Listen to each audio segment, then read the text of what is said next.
Wright Buddy from Backward Buddies of Redtail Lodge, and today I wanted to kind of recap the season 1 and kind of give you a little heads up on what our plans are for season 2. We're really excited. We can't believe that it's been a year already. We started this travel blog about a year ago, and this YouTube channel a little less than a year ago, and we just took possession of our Van Do It camper van, our Redtail Lodge, last June, so that hasn't even been a year, and we traveled in that camper van,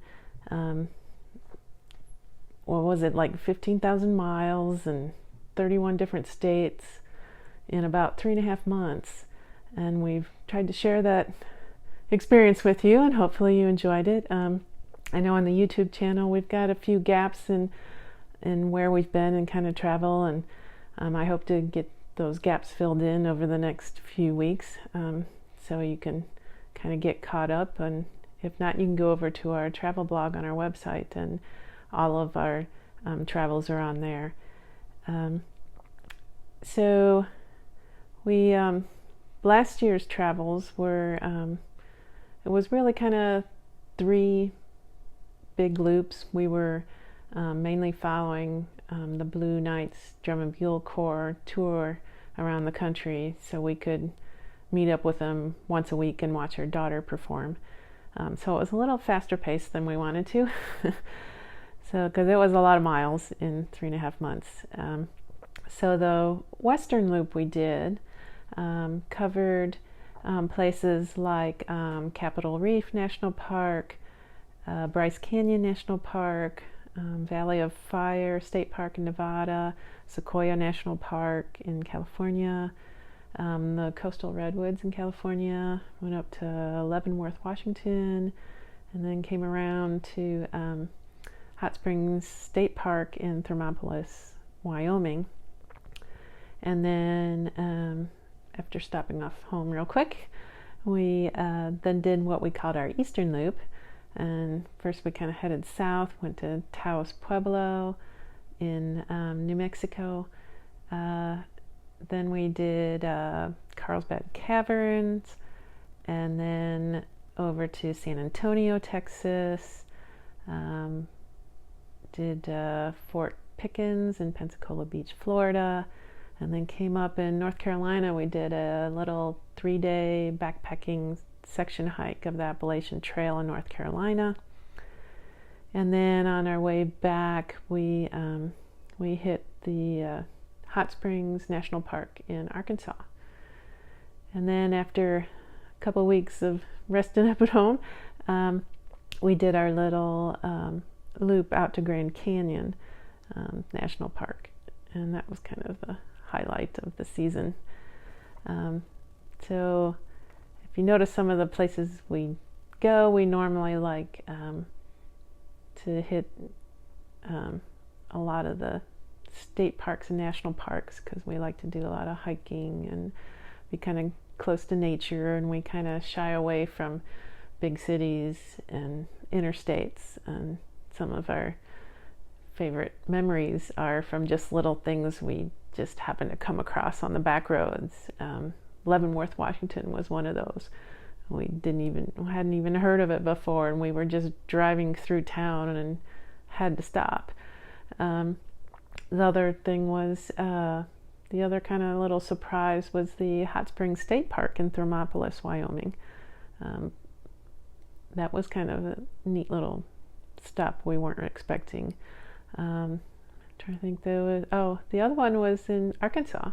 We stopped in Mountain View, Arkansas. It just happened to be a good place along the way to stay for the night, and we ended up discovering the Ozark Folk Center, and that was really a nice surprise for us. So that's kind of why we like getting off the beaten path, and even though I'm sure a lot of other people have heard of those places, but it's kind of nice to just happen upon them, and it makes it so much more special when you don't have any expectations. But But yeah, we do like to hike. Some of the hikes from season 1 that kind of stick out in our minds, we had a lot of different hikes, and and they were so different from each other, and that was part of the fun. So there was in Capitol Reef, the Cohab, I think it's called Cohab Canyon Trail, that you kind of go down this narrow canyon, and there's just beautiful colored rocks all around you, and it kind of reminded you of Swiss cheese because they had all these holes in them, and that was really neat. And then we go over to Bryce Canyon, and we went down the Navajo Loop Trail. There's a really steep switchback I think it's called Wall Street. So these really steep switchbacks, and takes you all the way down to all the hoodoos. If you've seen pictures of been to Bryce Canyon, all the hoodoos, and you're just down among the hoodoos, and they're towering over your head. So that was a lot of fun.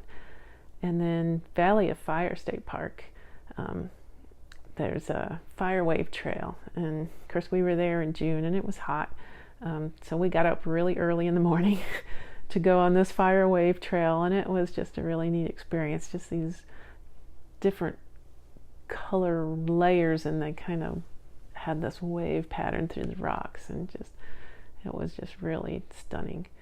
And then the other hikes that kind of stand out is in the Redwoods, in Del Norte Coastal Redwoods, I think State Park, I think it's called. There's this trail called Damnation Creek Trail, and that was just a lot of fun. That it made you feel like you were stepping back in time, because you were walking among these huge redwood trees and these big ferns, and I think these things were clovers. They were the size of our fists, just huge. And then the fog was rolling in from the coast, and I just felt like at any moment you would see this dinosaur walk out from behind a tree, because it just seemed so prehistoric. It was just really neat experience. And then I'm trying to think what other hikes stand out. And then of course the Appalachian Trail, the section hike. That was the first time I'd been backpacking. Left Buddy had been backpacking a handful of times before, though usually just one night backpacking trips. So this was going on trail for 3 days straight, and 2 nights on the trail. Was a different experience for him as well. But that was just a lot of fun. You just kind of feel so connected to nature and so dependent on nature, because you couldn't carry all your water for 3 days, so you were dependent on these springs, natural springs that were along the trail, and they were just so refreshing. Nice, cold, refreshing water. I was a little concerned going into it, there would be some, heavy mineral tasting water or something, but it wasn't at all. It was just so wonderful tasting. And of course we filtered it, but yeah, just wonderful. And then of course the highlight hike of the year was our 5-day backpacking trip at the Grand Canyon, where we started on the North Rim and went all the way down to the Colorado River and back up to the South Rim. And that was just a wonderful experience. There's just something about staying below rim in the Grand Canyon that you just feel like you develop this intimate relationship with the canyon that at least we didn't feel like we got from just standing on the rim looking down into it. So that was just a really special hike.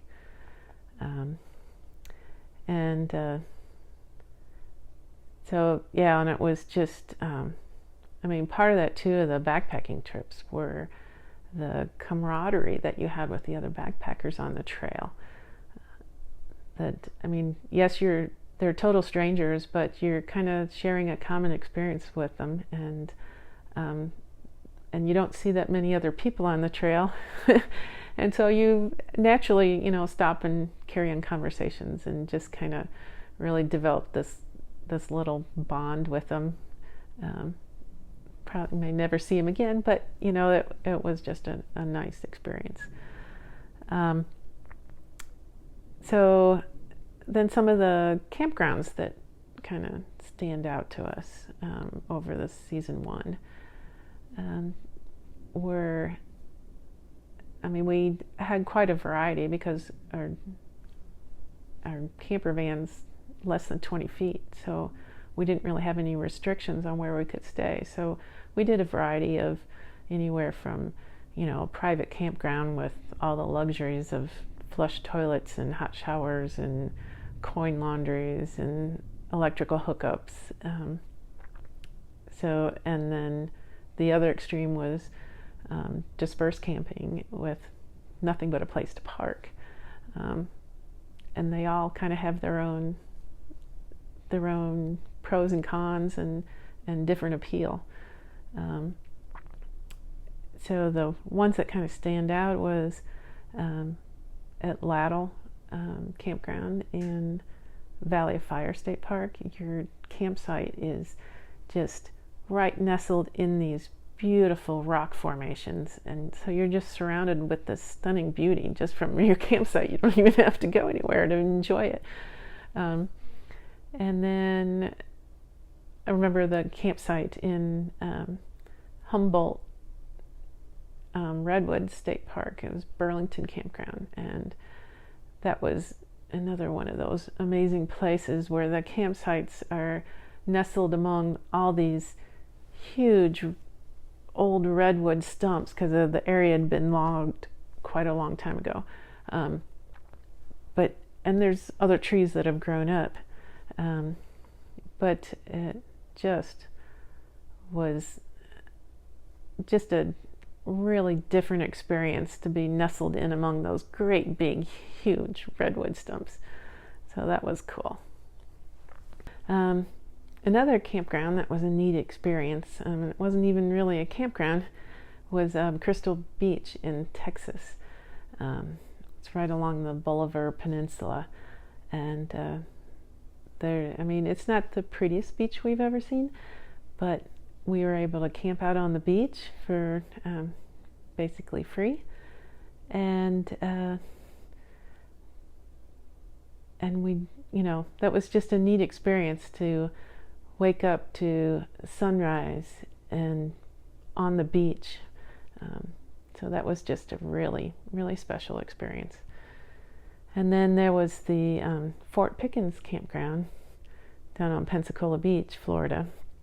And so that was mainly what sticks out in our mind was the location of that. It is located on the Florida Trail.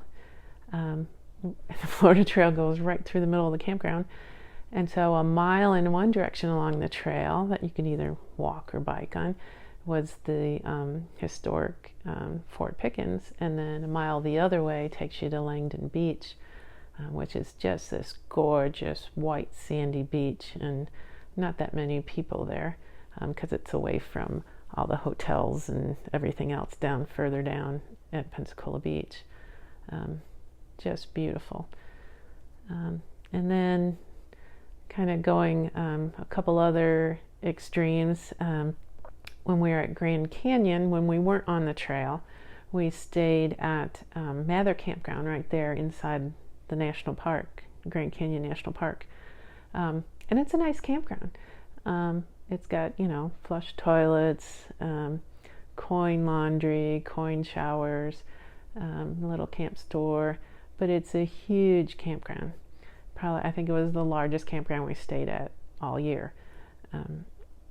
And we decided to stay an extra night, and there wasn't room at any of the campgrounds inside the park, so we ended up doing Dispersed Canyon the last night, or Dispersed Camping the last night we were there, and that was just outside Grand Canyon National Park in an area called, I think, Tusayan Ranger District, part of the Kaibab National Forest, and there's no facilities there, absolutely nothing, just a place to park.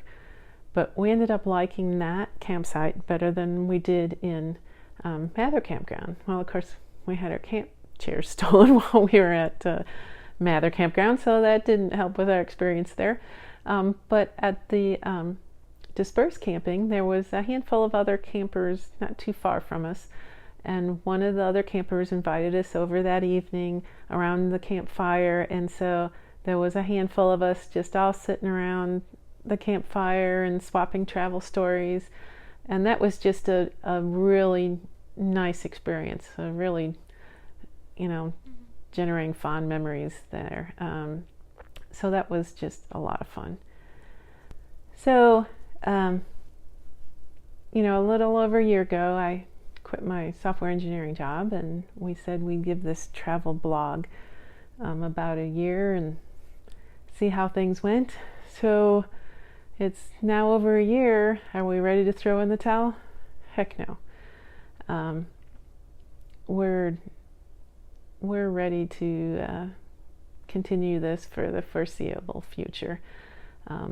We are drawing on our retirement funds now, but we call ourselves unsuccessfully retired. We're hoping eventually we'll start making some money off of our travel blog, either through Amazon affiliate links or the YouTube partner program. So we'll see how it goes. But there's just way too many things to see and do, and we don't know how much longer we'll be able to do those things, so we kind of want to do it now. So we're gonna keep going. The other thing is we were about 3 months in our camper van last summer, and did we get tired of living out of our van for 3 months? No, not at all. It seemed to meet our needs. It is small, but most of our time is spent outside the camper van, not inside of it. We'll see how it goes this year. We're going to be in it a little longer, but we'll see. But it has everything we need. It's very comfortable. We have, it provides us a way of inexpensively living, and a place to cook and eat and sleep and work for not a whole lot of money. We have our freshwater and gray water are 6-gallon jerry cans, so we usually carry about 12 gallons of fresh water with us, and about 12 gallons of gray water capacity, and along with our sink and our water heater and our little garden hose spray nozzle out the back, that kind of meets all of our cooking and washing needs. So for our cooking, we have a 1-burner butane stove that we use, and a 3-quart Instant Pot, and electric tea kettle. If you want to see the exact things that we use, you can go to our website on our gear page, and there's a link down in the description of this video. So if you want to go check that out, please do. And then for working in the van, we have a Lagoon table mount system that we use. And Left Belly built a tabletop for that. When it's folded out all the way, it's about 4 feet long by 2 feet, I think. And so that's what we use to work on our laptops. We can both share that table and work, and it can also be raised up, and we can use that as counter space for cooking, so we have a lot of cooking space in there, so that works out really well. And then for sleeping, we have a 6-inch memory foam queen size, and it's a real queen size, not an RV queen, but a real queen size bed, and along with, we have a max air fan, and if we have electrical hookups, we can turn on our rooftop air conditioner. We also have a couple little DC fans that we can blow on us at night and also help circulate air in the van. So all of those keep us very comfortable to sleep at night, so it's very comfortable. And then we still have plenty of room for, about a week's worth of, well, probably maybe a couple of weeks worth of clothing that we carry with us. And we go to a laundromat about every 7 to 10 days, either at a campground or just a, regular laundromat. And then we have room for all our backpacking gear and our bike gear. And we mount our 2 bikes on the back, on a hitch mount on the back. We only took them with us on the Eastern Loop. We didn't take them on the Western Loop and the Grand Canyon Loop. We decided not to do the bikes on our first Western Loop because the van was only 1 week old, well, to us anyway, and we weren't used to driving for us it was a large vehicle. It's very small for an RV, and so we decided to try it out first before we started adding more stuff on the outside. So what are our plans for 2020? So while we're home here during the winter, we're still hiking once a week as part of our 52 hike challenge that we started in November. So that's coming along. And we're making modifications to our camper van, just a few of them. The main ones are a heater. We're installing a heater and a WeBoost antenna. And then the third thing that's keeping us occupied is basically planning out our travel plans for 2020. The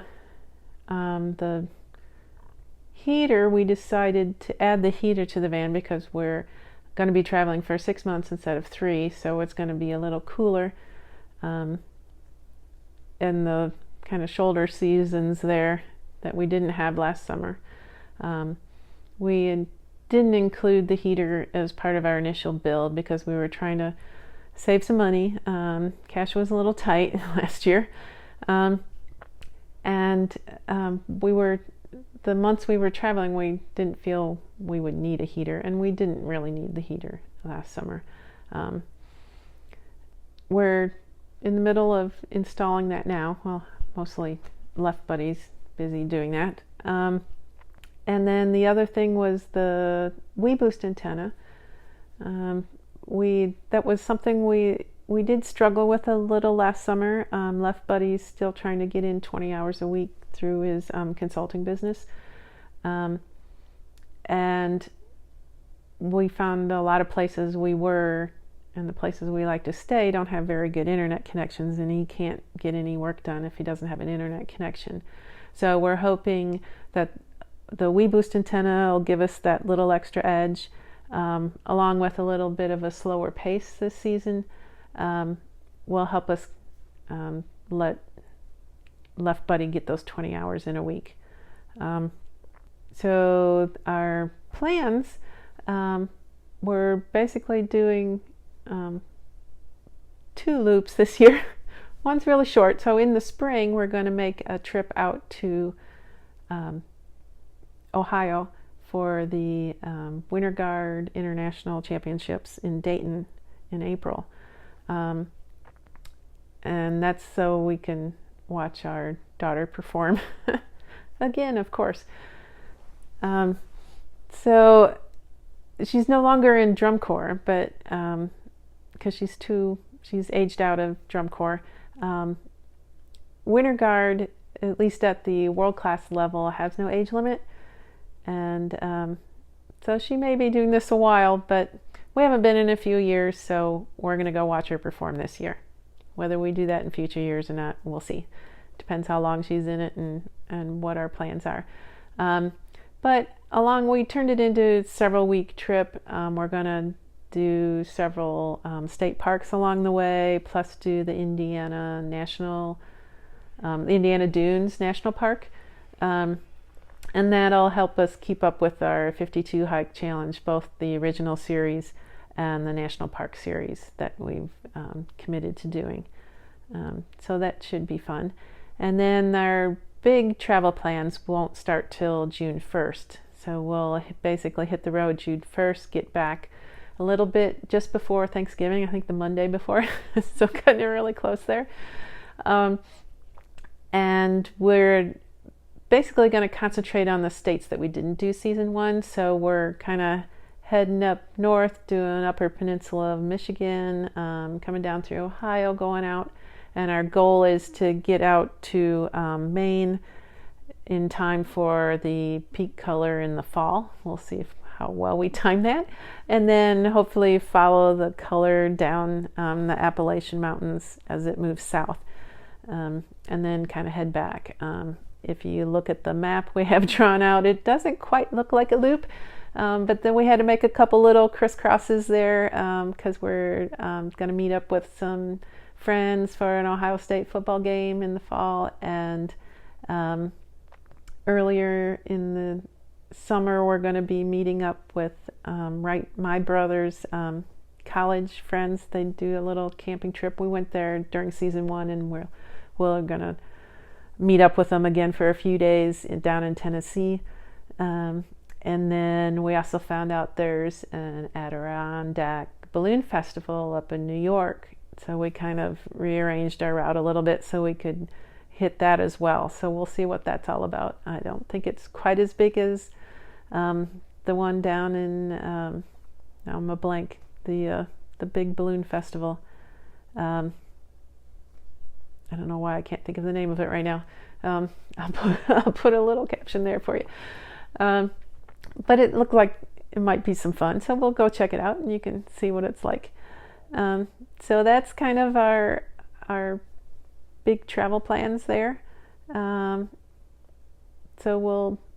it's going to be a lot more time on the road. It's about 6 months, but it'll be at a slower pace. So we're hopefully that'll fit our style a little better. So being gone 6 months, we won't be back home for 6 whole months. That's a long time. We've never been away for that long. That means we won't see our adult children for 6 whole months. That'll be new for us, although we don't see them that much. I mean, we've gone months without seeing them before, but that's a little longer than normal. So we'll see how that goes. But, you know, they still live in our house, so we see them all winter long, somewhat. They're not home a whole lot, but we do see them. And maybe we'll find out that we enjoy being away from them that long. I don't know. We'll find out. And we'll see if they actually watch this video and say something. We're just kidding, though. So we're excited about season 2, and hopefully you'll enjoy it as well. If you haven't already and you enjoy our videos, please subscribe. We really do appreciate that. And ta-ta for now.